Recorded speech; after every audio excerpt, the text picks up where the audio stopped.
The ancient Greeks told stories for lots of reasons. They told stories to explain things in nature. They told stories to explain things in human nature, basically why humans act the way they do. They told stories to help them teach what was important in their culture. For example, they told stories about where characters were strong and brave because they wanted their heroes to be strong and brave, their warriors to be strong and brave.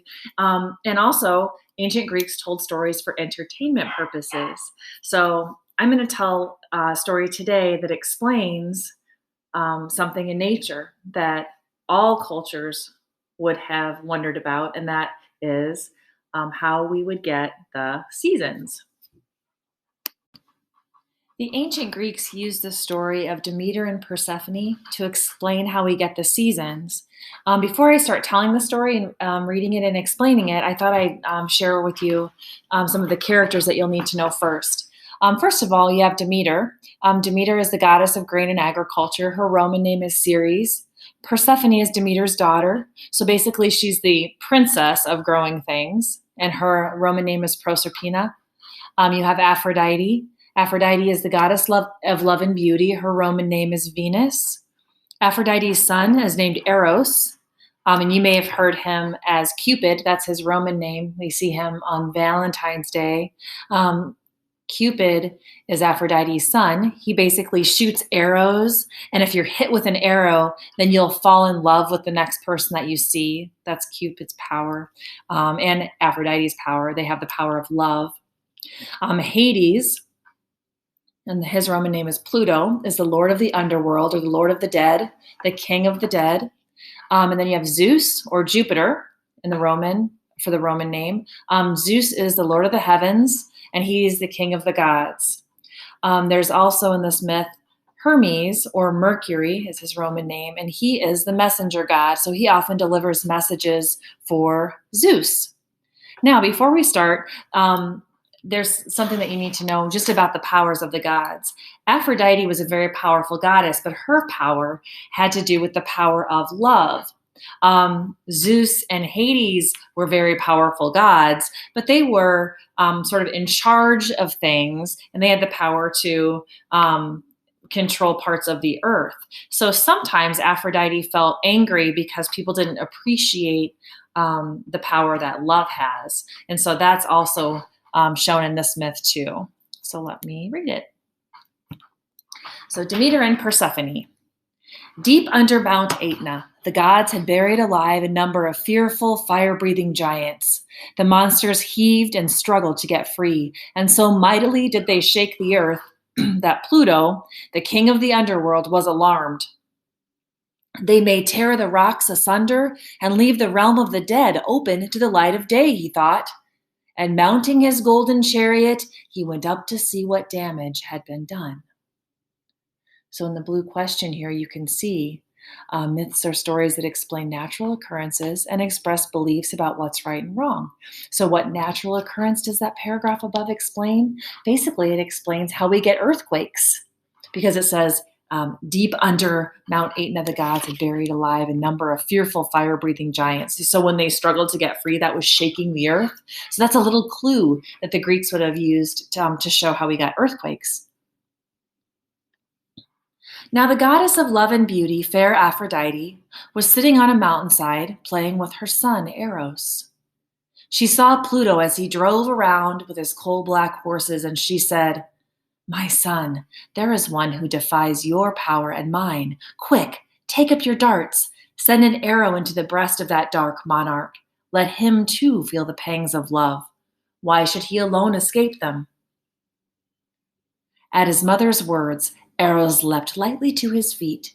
He chose from his quiver his sharpest and truest arrow, fitted it to his bow, drew the string, and shot straight into Pluto's heart. So the ancient Greeks explained how people fell in love by saying that they were shot with the arrow of Cupid, or Eros. So now Pluto has been shot with the arrow of love. The grim king had seen fair maids enough in the gloomy underworld over which he ruled, but never had his heart been touched. Now an unaccustomed warmth stole through his veins. His stern eyes softened. Before him was a blossoming valley, and along its edge a charming girl was gathering flowers. She was Persephone, daughter of Demeter, goddess of the harvest. She had strayed from her companions, and now that her basket overflowed with blossoms, she was filling her apron with lilies and violets. The god looked at Persephone and loved her at once. With one sweep of his arm, he caught her up and drove swiftly away. So basically, because Pluto was shot with an arrow of love, he falls in love with the goddess of grain and agriculture's daughter, Persephone. He's a strong god. He loves her. And so he takes her because he can. "Mother!" she screamed while the flowers fell from her apron and strewed the ground. "Mother!" And she called on her companions by name. But already they were out of sight. So fast did Pluto urge the horses on. In a few moments they were at the river Cyane. Persephone struggled. Her loosened girdle fell to the ground, but the god held her tight. He struck the bank with his trident. The earth opened, and darkness swallowed them all: horses, chariot, Pluto, and weeping Persephone. So he took Persephone to the underworld, and all that was left behind was her belt. They say a girdle, but was her belt that was near the river there. From end to end of the earth, Demeter sought her daughter, but none could tell her where Persephone was. At last, worn out and despairing, the goddess returned to Sicily. She stood by the river Cyane, where Pluto had cleft the earth and gone down into his own dominions. So Demeter is very sad she can't find her daughter. Now a river nymph had seen him carry off his prize. She wanted to tell Demeter where her daughter was, but fear of Pluto kept her dumb. Yet she had picked up the girdle Persephone had dropped, and this the nymph wafted on the waves to the feet of Demeter. The goddess knew then that her daughter was gone indeed, but she did not suspect Pluto of carrying her off. She laid the blame on the innocent land. So Demeter thought the land swallowed her daughter up, and she did not know that Pluto took her. "Ungrateful soil," she said, "I made you fertile. I clothed you in grass and nourishing grain, and this is how you reward me? No more shall you enjoy my favors." That year was the most cruel mankind had ever known. Nothing prospered, nothing grew. The cattle died, the seed would not come up. Men and oxen toiled in vain. There was too much sun, there was too much rain. Thistles and weeds were the only things that grew. It seemed that all mankind would die of hunger. So basically, Demeter's emotions are controlling the fertility of the land. So when she's sad, nothing's growing. So what is the result of Demeter's anger at the land? She does not let anything grow. And then how do the details that describe what happened to the earth explain the natural occurrences? So you could say that when the cattle died, the seed would not come up. That's because Demeter was upset or angry.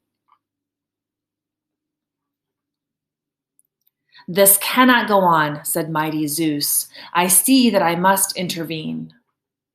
And one by one he sent the gods and goddesses to plead with Demeter. But she had the same answer for all: "Not till I see my daughter shall the earth bear fruit again." Zeus, of course, knew well where Persephone was. He did not like to take from his brother the one joyful thing in his life, but he saw that he must if the race of man was to be preserved. So he called Hermes to him and said, "Descend to the underworld, my son. Bid Pluto release his bride. Provided she has not tasted food in the realm of the dead, she may return to her mother forever." Okay, so this part tells us that Zeus, the king of the gods, decides that humankind will die unless Demeter gets her daughter back. So he sends Hermes, his messenger, to go get her. And the deal is, if she hasn't eaten anything there, she can return to her mother. Down sped Hermes on his winged feet, and there, in the dim palace of the king, he found Persephone by Pluto's side. She was pale and joyless. Not all the glittering treasures of the underworld could bring a smile to her lips. You have no flowers here, she would say to her husband when he pressed gems upon her. Jewels have no fragrance. I do not want them. When she saw Hermes and heard his message, her heart leapt within her. Her cheeks grew rosy and her eyes sparkled, for she knew that Pluto would not dare to disobey his brother's command. She sprang up, ready to go at once. Only one thing troubled her, that she could not leave the underworld forever, for she had accepted a pomegranate from Pluto and sucked the sweet pulp from 4 of the seeds. With a heavy heart, Pluto made ready his golden car. He helped Persephone in while Hermes took up the reins. Dear wife, said the king, and his voice trembled as he spoke, think kindly of me, I pray you, for indeed I love you truly. It will be lonely here these 8 months you are away, and if you think mine is a gloomy palace to return to, at least remember that your husband is great among the immortals. So fare you well, and get your fill of flowers. So our question here is, when Persephone eats 4 pomegranate seeds, what is the result? Because she's eaten fruit in the underworld or food in the underworld, and she's eaten 4 seeds, she must come back to Pluto for 4 months out of every year. Straight to the temple of Demeter at Eleusis, Hermes drove the black horses. The goddess heard the chariot wheels, and as a deer bounds over the hills, she ran out swiftly to meet her daughter. Persephone flew to her mother's arms, and the sad tale of each turned into joy in the telling. So it is to this day. 1/3 of the year, Persephone spends in the gloomy abode of Pluto, 1 month for each seed that she tasted. Then nature dies, the leaves fall, the earth stops bringing forth. In spring, Persephone returns, and with her come the flowers, followed by summer's fruitfulness and the rich harvest of fall. So this myth explains the seasons because basically Persephone's mother Demeter is in charge of making things grow. Persephone has to go to Pluto or Hades in the underworld for 4 months out of the year. During those 4 months, that's when nothing grows because Demeter is so sad. So that can help explain winter. And when Persephone is with her mother, everything's growing and the earth is bearing fruit because Demeter's happy. And so that explains spring and summer.